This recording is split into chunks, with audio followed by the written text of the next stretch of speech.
inside the recording studio. I am Jody Whitesides, and with me, as always, is Mr. Chris Hellstrom. How are you today, Chris? I'm doing very well, Jody. How about you? Good. As you know, I'm sniffling and having trouble breathing due to allergies and nose closures and deviated septum crap. But otherwise, I am okay. Sounds good. What's been going on in your week here? Sleep during the day. No. Okay. Working on some I'm music almost afraid to ask. No, working on some music stuff. It has been slowly getting up to the slow lane of speed of new projects coming in. So I just got asked to do some music for a new television show that will be airing sometime in the summer, I believe. Cool. So, yeah, that's exciting. I wish you luck on that. Thank you. Very cool. What about you? I have been nerding out on the NHL playoffs. Ooh. I'm a huge hockey nerd, as you know. So yes. Stanley Cup playoffs are going on, even though my beloved Kings aren't in it. Those bastards. Rebuild and all that kind of stuff. But that's a completely different podcast, and I don't want to bore you with all of that stuff. But I am enjoying watching NHL playoffs. Absolutely. Great. Well, I enjoyed watching some Formula One myself recently. Yes. I'm sorry I got you into that, but it is pretty cool, isn't it? Damn you. Damn you. Damn you. Yes, it is your fault. So, yeah. Mm-hmm. I shall hang for it. Yes, you will. Yep. So what is today's topic, dude? Well, today we are hopefully helping out some people that are wanting to get into recording or wanting to get their own setups. Yeah. Right. What we thought we'd do is we'll give some advice on how to kind of put a rig together and things to think about in a few of the aspects that are needed. And hopefully it will help somebody out and take some of the intimidation factor out of it that can certainly be there, I think. Good. Sounds like a good thing to do. Yeah, it's a lot of options, right? And we think, oh, where do I start? But hopefully we'll try to demystify some of this and hopefully give you some hints. So pull out your magic wand. What are we starting with? We're staying in the future here and assuming you're not going to go back and record to tape. So the first thing that you need is obviously a computer. Yes. And we are going to go into each step here a little bit more as we go on, but we think we need a computer. Yep. We need to pick some kind of DAW to some run the kind software. of audio software, of course, yes. We need an interface. Mm-hmm. Generally, you're going to need some kind of like MIDI keyboard or input device. That's a little bit of style dependent, but even if you think, oh, I just play guitar, trust me, you're going to want a keyboard at some point. Right? Or it may also depend on the DAW, but yes. Sure. Some kind of monitoring solution, whether that's going to be headphones or actual speaker monitors. We'll touch on that later on as well. Mm-hmm. And last point, for recording purposes, you're going to need some mics. Depending on what kind of stuff you're going to be doing, but you're going to kind of need some mics, I would say. So that's a relatively short but concise list. Is there anything there that you would like to add to that? No, that's a good first starting place, depending on what you're doing musically speaking. Those are 6 important things to have. You mentioned there, musically speaking. Yep. Right? There are some questions that we need to ask ourselves if we're putting our rig together. And the first one I would think is, well, what kind of music do you foresee yourself doing? What's your goal with this? I'm going to do EDM. Then those parameters change kind of drastically if you're going to do that or you're going to go, no, I am starting to record myself tracking drums. Right. So those are things that you need to be able to answer before you go in and start purchasing gear and then realize, hey, I'm kind of going down the wrong road here. Yeah, well, there's several genres that all kind of relate to the same kind of setup, but EDM is not one of them. I just kind of threw that out. But yeah, when you're talking things like rock music or pop music or country or singer-songwriter, all of those genres kind of take the same sort of setup. Whereas EDM can be very, very different and can be a little bit more simplistic, depending on whether or not you're using vocals in your EDM. And there are people that don't do that, and there are people that do. So what type of music that you're doing kind of dictates what you're wanting to use. At least as a starting point. And of course, there's growth that we can do in our gear arsenal. But yeah, another one that would throw in there sort of like the same route as EDM perhaps, or any kind of dance music would be if you're consider yourself a beat maker, or you want to do like tracks for hip hop artists or anything like that, where you could possibly get away with working, as you say, in the box, because you might be working predominantly with samples or virtual instruments, that type of thing. Right. Sans microphone, because you're not doing vocals. Correct. Yeah. And until you get to that point, of course, you're going to need a mic, right? What about if you are envisioning yourself, no, I don't want to do just that. I want to record live instruments. I want to have the ability to bring people in and actually record some people. Well, then you need to think about if you have the room to do it, for one. Two, what kind of instrumentation you're planning on recording. And generally speaking, vocals and guitars and bass and those kinds of instruments, they don't require nearly as much sound isolation, so to speak, as would, say, a set of drums. Because drums are very, very piercing. And you can soundproof a room all you want, and then you start having a heavy hitter on drums, and suddenly you've got problems because it's going right through those quote-unquote soundproof walls if you're not soundproofing them properly. But soundproofing isn't really part of a recording rig. It's just something to consider if you want to record them. And there's also another route there that we could bring up that I've grown with leaps and bounds as far as the technology, and that would be V-drums and that kind of style. Yeah, but they still make a fair amount of noise. They can, yeah. I mean, they're not super quiet. No. But the feel has developed there. So if you are a drummer and you look, I want to do that, if you can get around on a V-drum kit or something like that, that might be another avenue. So something to think about. But now we're sort of going off track here a little bit because this is very specific uses. I blame you. It's your fault. You will hang for it. But the thing to think about when it comes to recording live instrumentation is how many instruments and how many people do you wish to be recording at the same time? Because that will dictate how big of an interface or interface setup you will need. And especially if you're doing drums and you're doing live drums and you're miking each individual drum, you're going to have a lot of inputs that you're going to need. Took the thought right out of my mouth. I was just going to say that, but absolutely. Then there's a whole nother parameter as opposed to, if you're recording guitar and the vocals at the same time, or just the one guitar, you might just be DIing something. Sure. Right. Those are questions that will have to be answered. Make a checklist. Yeah. Make a checklist, see what you want to do, write them out, and start somewhere. Now, at this point, it can be really, really overwhelming because you're looking at, oh, my goodness, I'm going to need this, and I'm going to need that, and I'm going to need a few of these and 5 of those. And don't do all that. Of a sudden, But it is. I mean, it is a bit of an investment. And it is.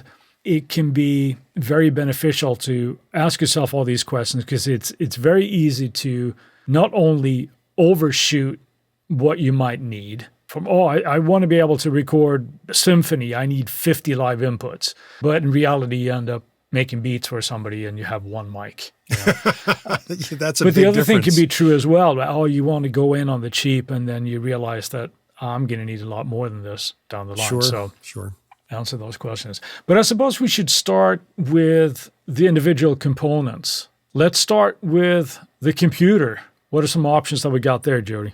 There's 2 major platforms with 3 major OSs, right? You've got your Apple platform, which runs the Mac OS. And if you're running virtually, you can run the Windows and or Linux. And then you've got your PC side, which predominantly will run Windows and Linux.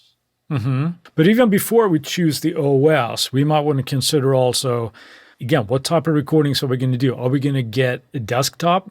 We're going to be a very stationary type of thing, or a laptop if we want to be able to not only take it with us on the road or that do question remote recording, becomes, that type of thing. That question becomes a situation of, are you planning on being a stationary studio or a mobile studio? Because obviously you don't want to be dragging around a Mac Pro for a mobile studio. That's much better to have something like a laptop to go mobile with. I can only imagine what the insurance would be on that. Don't know. Like haven't looked. Logging around a 25,000 maxed out Mac Pro and no, it goes in my backpack. Here we go. Yep. One thing to point out there as well, I think, with the desktop versus laptop type of situation, it used to be a very real thing when the laptops simply weren't as powerful as the desktop models. Yes. And sure, if you are comparing to a high-end Mac Pro today, that's still the case, but the laptops are super powerful and are a very valid option, even if you consider yourself just being in the stationary studio. A top-of-the-line MacBook Pro will take care of you, you know? Yeah, and I would imagine the same thing on a PC end of things too. However, sure. That being said, I do know a couple of producers that have both, but obviously we're talking about beginners for the most part, talking about their recording rigs that they want to get together, that kind of thing. Generally speaking, most people already have a laptop, so maybe you don't need to buy a new computer just because you want to get into recording, and your current computer might already be enough to run a DAW. Absolutely. The only thing that we want to think about that is if said laptop, let's say, I've had this because I was going to high school and I needed a laptop for homework and doing all this kind of stuff. Some of the machines out there, and this is not just a PC versus Mac type of thing, this is just laptop reality, that they're not necessarily powerful enough to do extensive work that you might want to do. But some of them are possibly going to be powerful enough to get you up and running. So sure. I think checking into, and you can correct me here if I'm wrong, but I have to confess I'm not as knowledgeable about the PC side with the processors and things as I am on the Mac side. But if you have a fast enough processor with hopefully multiple cores, you're probably going to be set no matter how you do. So sure, it becomes a matter of storage and a RAM issue, I think. Definitely a storage thing, especially if you have to decide what sample rate you're planning on recording at. That becomes a big issue because most people starting out will probably start at 44.1, 16, or 24-bit recording, which is plenty good enough for the beginning recording engineer. Yeah, I say even before you start thinking about that is almost how you want to think about, well, what type of music am I going to do? Am I going to do a lot of sample-based stuff? Then RAM becomes a bigger issue, right? Because the computer tends to store the samples in RAM for fast access. So I would say I would not go lower than 16 gigs. In a current computer, if you're buying it today, you wouldn't want to go less than 16 gigabytes. If you have less than that, it doesn't mean it wouldn't work. It just might be a little limiting in what you can load into RAM as you're working. This is true. Now, obviously, that means that we're talking about virtual instruments and things as samplers, not triggering one-shots, but everything that could be orchestral stuff or something like that. Large sample libraries when you have multiple velocity layers. Giant synthesizers with massive amounts of voices, that kind of thing. Yeah. My current machine gets mad sometimes when I get a little too aggressive with contact and it does it throw nudging me, throw punches at you or something? It gets mad, huh? Screaming and yelling. Yeah, it goes, hey, you're trying to load a little too many samples here. Back off a little bit, buddy. So I have to rethink some things. You can fill up those 16 gigs rather quickly. Yes, you can. If we're not careful. In addition to that, it's a very good idea in the current day and age of digitally transferring this show to your ears. SSD drives are the way to go. Yes. When it comes to working on recording, playback, and playing samples and whatnot, as you were just speaking of. Yeah. And storage is a different issue. Storage, you can get the old spinny type hard drives, but for the production environment, SSD is the way to go now. Yeah, and that's simply because they're just much faster at retrieving data. How would you go how would you advise people on external drives or just working off of the internal? The theory goes, for most things, I would have external drives, generally speaking, mainly because I don't like to fill up my system drive with recording because it's hard on hard drives to constantly be recording and playback because it is a read and write situation. Even on playback, it's reading it and rewriting it back to the drive. So I prefer external drives for all of that. I don't like to record to my internal drives. Even with my portable rig, I take a portable external drive. That is me. Doesn't mean that you can't get away with recording to your system drive. I just don't prefer it. I agree. I prefer the external drive as well. And it might just be that it's a sort of workflow hangover from days of yore. It makes it, like you said, it's a work power that has to be taken up by the hard drive working, processing on the same drive as it's running the operating system. I also think that just for archiving purposes and everything, you have all your material on the external drive. Should something happen to your system drive when your system just gets hosed, you still have all your music and everything on a separate drive. So that's another issue there as well. Have experienced that in the past. Yes, it's a good idea to have external drives and additionally backups. Backup. I cannot stress that enough. When you consider getting a recording rig, get extra drives for backup. Nobody does it until they lose an entire project. Or more. That's when people, that's when they start backing up. Those spinning drives, I don't want to mention the company, but it starts with L. I know who you're talking about. I've lost at least 2. They just stopped working. 2 or 3, just done. Nope, not going to spin anymore. It's frustrating to say the least. Understood. So we got our machine. We got a powerful processor, as powerful as we can afford, multiple cores preferably. We got ourselves about 16 gigs of RAM. Or more. We have an external drive, hopefully, for samples or projects. We should probably mention, now it depends also, but the internal drive, I say today, anything less than 1 terabyte You're shooting yourself in the foot. Yeah, you are. So we got our system sorted, the hardware that we're going to run. Then what's next on the list, Jody? The audio interface. How do you get that audio that is happening in the real world, if you're recording instruments, into the computer? Or if you're doing everything virtually, how do you get it back out to your ears? Yep. That's the audio interface. That's the audio interface. And that is, like we've talked in the past about preamps and converters, all of that in one nice little unit. Yes. That takes care of all that for you.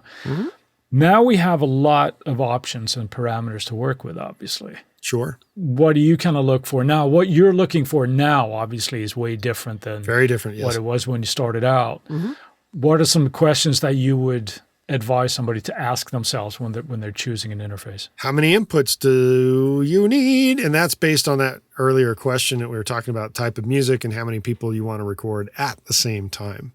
Most people starting out generally can get away with a 2-input interface, which is about as small as it gets.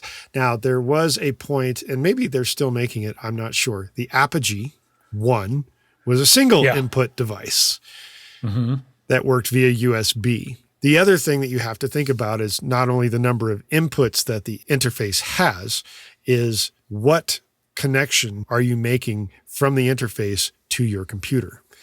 And very important. Generally speaking, at this point now, as of this digital recording, is USB-C is probably the way you want to go, mostly because that's where all the manufacturers are pushing things to go. You can get away with older devices that are USB-A, and then you could use an adapter if you have a newer computer that is USB-C, and then use the adapter to transfer it to USB-A to connect the audio interface. But you want to make sure that that is a possible connection. Some interfaces can't do that, some can, which is why I'm thinking when you buy the computer, or if you already have the computer, you think about the interface that will work with that computer. The next thing you want to think about that has to do with your number of inputs and the type of processing you want to do. Some interfaces can actually do onboard processing. Some cannot. That is also something to consider. That's one of the things that you and I kind of half joke about here, you being a Universal Audio guy and a big proponent, and Universal Audio have onboard processing of varying degrees in their units that takes care of that. So it unloads the computer some. It's not like I'm against it, but I'll take the stand against it here.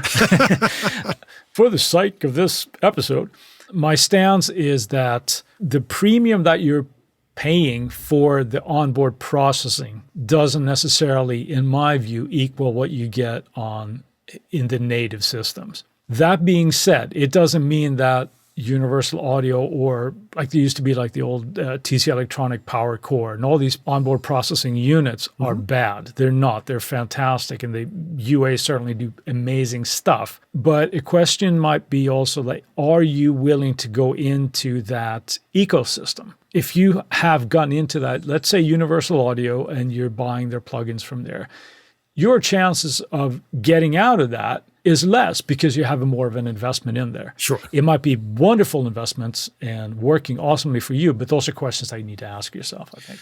There, end of rant. Your rebuttal, sir. Well, if we talk a little bit about ecosystems, early on in the world of DAW recording with eMagic, before it was purchased by Apple and becomes just Logic.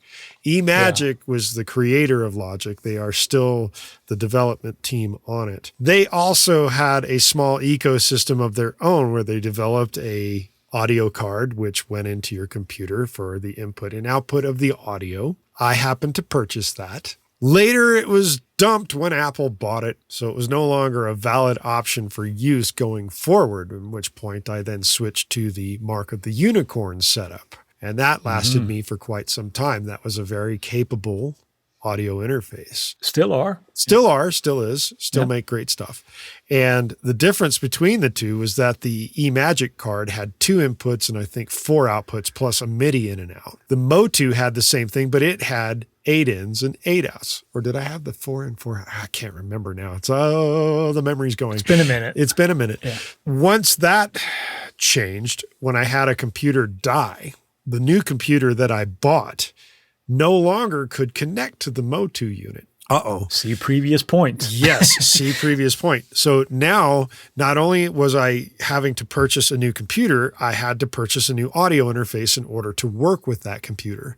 And that's when I put my eye on the Universal Audio Apollo system, mainly because I had already had an Apollo PCIe card. So I was already kind of in the system, so to speak, with the Universal Audio stuff. But I figured going forward, I'd like to have an interface that can work with the Apollo system because I already had the plugins that I was using, and it had the ability to record using certain newer plugins that they had. And the audio interface that I chose had less inputs. And at the time that I purchased it, I didn't need the extra inputs. But over time, I've purchased another couple of Apollo products to add on to the system. And I now have plenty of inputs, more than the 2 that I had. It is a constant thing. It's not like you just go out and buy a rig and all of a sudden you're done for a while. Although as you add pieces, you can be done for a bit and then something else comes up and you add more. That's getting away from the scope of what we're talking about, but that's how I made the transition from one interface to another. And it had more to do with what do I want to work with at this current time? You said something there sort of in passing that I want to bring up because I think this holds some people back. And you're talking about upgrade paths. Yes. And things becoming obsolete. It happens. Yeah, it does. It happens all the time. And if you are in the situation where you want to update your machine or you want to update something, I think we have to resolve ourselves to realizing that as soon as you get something, there's something new around the corner. Yes. So if you're constantly waiting for the latest and greatest, you'll never jump in because that wait will never stop. It's not that technology is going to go, okay, we're done now. We're done developing. So get in on what you can, be realistic about it. You know, you can always upgrade later and things will have a lifespan. Inevitably, they change and the lifespan will go, or you can stay in the current situation that you have. Had my computer not died, I would have stayed with it until it really went kaput. But it went kaput. Yeah. And so I had to justify getting a whole new setup just because all of a sudden, boom. And the same thing, the interesting, if I take a little side note point here, a lot of people probably don't remember the transition from OS 9 to OS 10 when it came to the Apple platform. But there was a huge transition when that happened. And I decided to make the jump early. And the primary reason why I did that is that Logic was already capable of running in OS 10 at that point. And I figured, why not jump on it early enough and slowly buy all of the plugins and everything else that I needed as they were made to come and work on OS 10. And I know lots of guys that waited at least 2 years or more to go to OS 10 from OS 9. And the primary reason is they had maybe hundreds of thousands is a little bit of an exaggeration, but at least tens of thousands of dollars worth of plugins that they had for free because they got them cracked. And at the time, there was no such thing as cracked plugins and software in OS X. So I was purchasing things. And one of the things that I noticed is that I never had issues with things technically working together at that point. Whereas with cracked software, people had problems where some things weren't compatible with each other or audio would get screwed up because of the crack. And that's just kind of a poke of saying, if you're using something, buy it unless they're giving it away free. Buy your software. It's kind of stupid to get it cracked. Also today, before we go to break here, the software that is available today and for the prices that it's available, there's just no need for any of that. At some point, people used that it was cost prohibitive to get into getting whatever suite of plugins. Yep. Right? Everything that comes with your DAW today that's available, just don't do it. Don't be that guy or that girl or that person. So pay for the software that you're using. Come to one of two conclusions. One, don't do that. Or two, we can step outside and talk it out. And with that, we'll go on to a word from our sponsors. All right, we're back. What are we going to be talking about now? Well, now we're going into the DAW, the software that does all the hard work besides you sitting in front of it. Right. And which DAW is right for you? Well, if you need help choosing that, you should go back and listen to that episode that we did. We did a whole thing about choosing the DAW. But the gist of it is that there is no right or wrong DAW. It's only what's right for you. Would you agree with that, Jody? Let's also kind of state something really quickly here. If money is an issue and you are buying a little bit of a lower end computer and a lower end interface in terms of cost effectiveness, there are a couple of DAW choices that you can make depending on what platform you're deciding to purchase.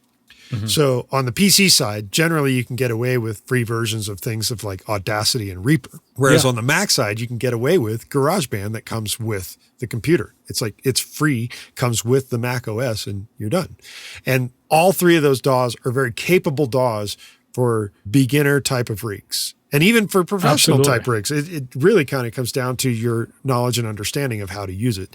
So let's not like be all hoity-toity about, go back to this episode. That's a real quick thing. And then let's also say, go back to our DAW episode.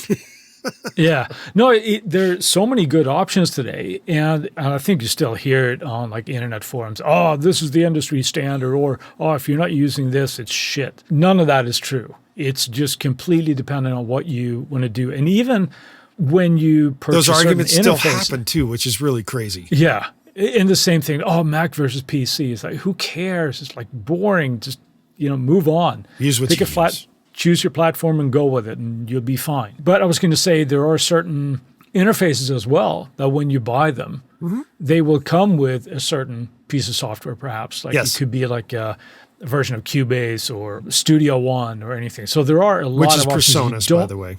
So you don't have to go into this massive thing and try it out and see if it works for you. Right. If you like GarageBand and you love it, but you're kind of missing some more advanced functionality, well, then maybe you think about Logic. Or if you're collaborating with friends and you're exchanging projects, you might want to see what they're using. So you can make that happen a little bit easier. If they're using Reason, maybe you want to use Reason. If they're using Live, maybe you want to use Live. That all comes down to who and what you're doing. Yep. That didn't come out right, but okay. All right. So what's next? We want to listen to what we're doing, right? Yes, so what are we looking at here, Jody? You got to have a way to listen to what you're doing. And there are two major pain points on that. One is headphones and two is actual speakers. So that being said, the type of headphones that you use is a very personal thing. And it also comes down to how long are you going to be wearing those things? Because headphones, some are more comfortable than others. And there is a difference when it comes to that. Yeah. Plus, the other difference that you have when it comes to headphones as compared to speakers is that headphones give you no spatial reality. Yeah. So that's easy to get lost because that's not, why does it sound so different when I hear it in a room? Well, that's why. Yes. Because that being said, though, I start seeing more and more of things like the Steven Slate system that they came out with that is for headphones. Well, it is a pair of headphones, but it has software with it that emulates that. Right. And sort of. When you mean emulates that?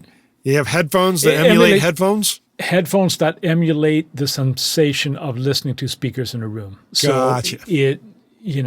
So there are software things that are coming around that it's essentially just messing with how our brains interpret audio. Right.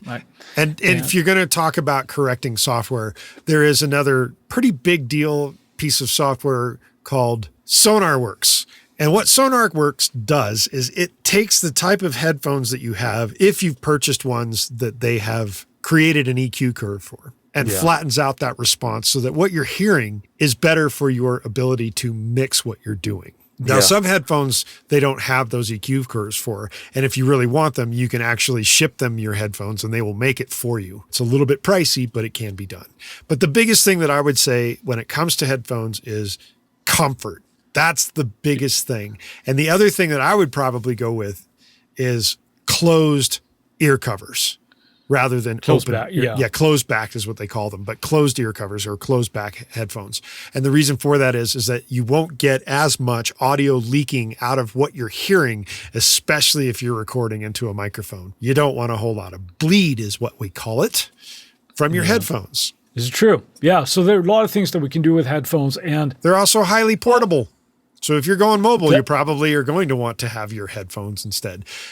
Some famous guys like BT, famous for working on airplanes in headphones. Yeah. But that brings up another point of monitoring then if you're using actual speakers. Mm-hmm. Now, here's a whole nother jungle as well, right? Yes. And I think the mistake that some people make is they think that as long as I invest in either bare budget speakers or they completely overshoot it and spend the whole budget on, I got, the latest and greatest whatever barefoots, right? And I spent like $5,000 a speaker, right?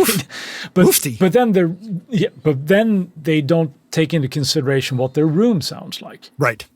Big deal. So if we're in anything that is less than ideal, which is probably 95% of us, or more, we need to take that into consideration. That just because you have an air quote good speaker doesn't mean that it's going to sound great in your room, because if you're living in a concrete bunker, anything that you play in there is going to sound like garbage, right? Well, it's highly possible. The other thing, and we'll go the next step when it comes to the speakers, no matter what speakers that you buy, it's probably still a good idea based on your room and setup to also invest in SonarWorks and get their reference microphone that goes with the software. Then you can actually take whatever reference speaker that you have and run through their little software steps to correct for deficiencies in your room. Yeah. And that will help immensely for a lot of people, especially if you're trying to record in a bedroom. Yeah, I remember. And mix in the bedroom as well. Yeah, because I believe you are as well, but I am a SonarWorks user, and boy, was it eye-opening when you start running those profiles on both your room and in your headphones. Oh, my God. You think everybody likes to say like, oh, yeah, our headphones are flat and they give you natural bullshit. They're not. They give you natural bullshit and they're not, yes. Yeah, you check the curve in SonarWorks and see how hyped your headphones are. It's kind of amazing sometimes, yes. Yeah. It's very eye-opening. And then you wonder, well, why don't my mixes translate to whatever other space? Well, that's why. Yes. Because you can never mix better than the information you are given through your speakers or your headphones, because you got to hear it first. Right? Very much so. In fact, just a quick side note on that. There is a listener that we have mentioned before, and he's actually offered topic suggestions to us to speak about. And there was a point in time where he sent me a mix and said, hey, what do you think? And of course, the feedback that I gave him is you've got a real problem in your low mids. Mm-hmm. I suggested to him, I said, I know you're a recording environment. I suggested for him to go get the SonarWorks setup. So he did. And when he corrected it, he goes, exactly the opposite of what was going on in my low mids was happening in my room that SonarWorks corrected. And of course, that allowed him to hear things a little bit more properly, so his mixes translated better. And it was kind of interesting because the amount that I was kind of suggesting to him on his low mids was pretty much almost the exact amount that was happening when he did the measurements using SonarWorks. So not to turn this into an ad, but not to turn it into an ad for SonarWorks, but that piece of software is really, it's for people that are recording at home and trying to mix at home, whether it's on headphones or low-end speakers that don't cost a whole lot and not in a treated room. It makes a big difference to be able to hear things properly, and SonarWorks really helps that functionality. Absolutely. Highly suggested to get it when you're doing things on the budget. Yeah. Last up, what do we got? Now we got to ask ourselves, well, what's the last step? Well, the microphone. If we are tracking or recording singers, if we're miking up cabinets, recording some kind of instrument, some kind of something, we have to consider microphones. And that's another jungle in itself. And it's easy a big to jungle. Get lost in it. Very big. Yeah. Very big to get lost for the forest in the trees or something of that nature. And I think in much the same way that we can look at monitors, speaker monitors, as I'm just going to get the most expensive one I have and it will make everything better, is not necessarily true, right? We can get something, if we're just going in and we're getting started, don't mortgage your house or sell your car to get the best Neumann mic that you can find on your block, right? Go in. Why not? Well, if you want to go for broke, sure, go for it, right? I mean, how much is this really worth to you? No, all joking aside, start with something simple. If you're just getting going, get an SM58 if you're going to do vocals. Or an SM57. Right. Something that will get the job done.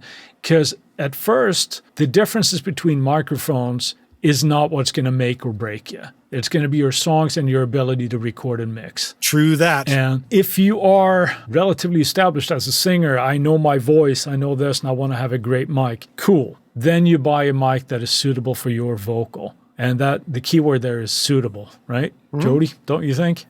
Suitable. So how do you figure out if it's suitable? You just gotta try them, right? You just gotta go try them. You don't have to spend everything that you got on the microphone. Yes, you don't necessarily need a $10,000 microphone to get started. Yeah, you're miking up your ukulele with, something extraordinary. So no, just slap a 58 in front of it and you'll be fine. Right? Yes. Just like everything else, so that there's a lot of room for growth there. So the more you realize, I'm going to start doing drums and I'm going to do this, well, then your mic locker has to grow accordingly. Yes. But when you're just getting off the ground, don't overshoot your budgets is what I would say. I concur. I have nothing to add to that. It's very true. All right. Now, the other thing that some people might think about when it comes to microphones is like, well, do I need a mic pre? Generally speaking, as we just answered in a couple of episodes ago, not necessarily. Most audio interfaces these days, the mic pre's built into them are generally really capable for what you need, especially for the beginning route. As it gets to the point where you're more professional in nature and you want more choices, then you might want to think about external mic preamps and that kind of thing. Or if you're going the software ecosystem route, you get into something like the Slate system or the universal audio systems where they have emulations of mic pre's that can alter the way the microphone will sound on the way in, on the recording end. Yeah, very true. Very true. So I guess to kind of put a bow on this, we want to think about our computer, getting it as powerful as we can. Pick a software. Pick something that you think is going to work best for your workflow. If you don't know, try out some of the amazing free options that are there first. Sure. The next thing you're going to need is obviously an interface and quite possibly a MIDI keyboard. Even if you don't think you're going to need it, they're actually very handy to have. You're going to need one sooner or later. Again, you don't have to get the latest and greatest from Native Instruments with all the bells and whistles, just something that can input some stuff. If you want to be cool like Jody, you obviously do that. But we can only strive to be that cool. Now, all joking aside, we want to think about monitoring, right? Headphone route, speaker route. What are you thinking, Jody? For mobile, probably. Well, for mobile, you definitely want to have headphones. For your studio, you're going to probably go with the speaker route. Although I know there are some guys out there who have a fairly nice setup and they just use headphones anyway. So it just depends on your workflow and how you like to work. Indeed. Anything else to add to that? Start out with an SM58, move on, get some more mics if you need it. Get them for the need. right, in the sound that they impart. When you're choosing a vocal mic or instrument mic, don't assume that the most expensive one is going to be the best one or the best suited. So I think the best thing to say at this point is do not come down with GDS or GAS. Indeed. And with that, we're moving on to Friday Finds, and we're kicking it off with Chris. Chris, what do you got? I am a huge fan of all the Heaviosity products. You don't the guys say. over at Heaviosity. I do say I am a big fan. And they do something every once in a while on their YouTube channel, which I always find supremely inspiring. And that's something they call 2-hour cues, where they have a piece of cinematic music written that they do the breakdowns and to show how they're thinking, the way they composed it and the layering and all that kind of stuff.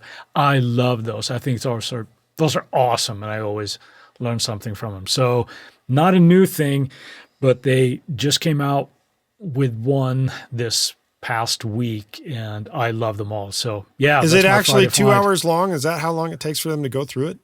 No, but the sort of premise is that the cue had to have been written in 2 hours. Ah, gotcha. Hence the name. So it's sort of like quick turnaround. You know, the producer calls, hey, I need a piece of music and I need it by 6. Mm-hmm. Go, you know, that type of thing. Been there, done that. What do you got? This week, Moog announced that they were giving away their iOS apps for free. Ooh. This is in relation to the 87th birthday of the Moog creator.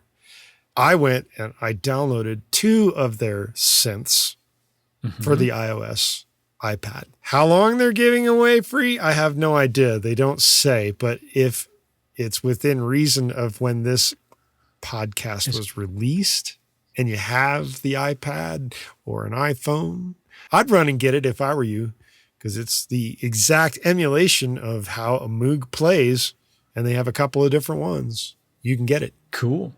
Like very ASAP. Cool. Yeah. Now, how you get that audio straight out of the iPad and into the computer, that's a whole other process and problem right there. But that being said, you can have fun playing around on your iOS device using Moog Authentic software for free for now.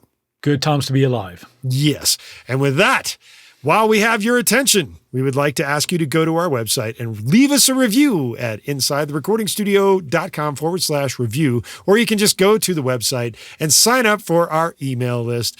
And when you do so, you'll get a present of some presets from Chris and from Jody, who is I, for Slate products and Universal Audio products of things that we use when we're doing our mixing and recording, which is like, hey, that's a fun reason to sign up on the email list. In addition to that, you get weekly reminders of the Tuesday tips that were just released, along with the most recent episode that just happened. So that's why you want to be on the email list, so you don't miss out on any of this stuff. If you send us an email to goldstar@insidetherecordingstudio.com with the word rig in the subject matter, you will get something back in your inbox that is kind of fun. And if you have a topic of suggestion for Chris and I to pontificate upon in a future episode, contact us and we will put it into consideration. And how do you contact us? You go to the website and use the contact page.